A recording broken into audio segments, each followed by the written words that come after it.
Hello everyone, good morning. আমার আজকে বেশ কয়েকটা কাজ ছিল, সেগুলোকেই কমপ্লিট করছিলাম। সেগুলো কমপ্লিট করার পরে আমি লাঞ্চ করে নিই। লাঞ্চে আজকে এই স্টুটা বানিয়েছিলাম। এটা আগেও একটা ভিডিওতে তোমাদের সাথে শেয়ার করেছি। এটা আমার এখন মোস্ট ফেভারিট একটা স্টু। তারপর বিকালে উঠে আমি ফ্রিজটা খুলে দেখি কিছু ঠান্ডা কিছু পানীয় আছে কি না। আমি তোমাদের সাথে সবসময় শেয়ার করি যে গরমে লিকুইড জাতীয় কিছু খাও, স্পেশালি দই কিংবা বেলের শরবত খাও, যাতে আমাদের বডি হাইড্রেশন মেনটেন থাকে। এইভাবেই চলে আসে আমার সন্ধ্যাবেলা চলে আসে আমার জন্য নিমকি মাখা, যেটা আমার ভীষণ ভীষণ পছন্দের। বেশ কয়েকটা ব্লগেও তোমাদের সাথে শেয়ার করেছি। তোমাদের ওখানে কোথায় কোথায় পাওয়া যায় আমাকে একটু জানিও।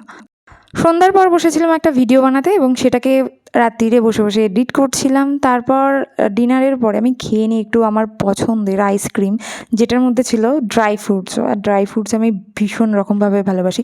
তো চলো আজকের মতো টাটা।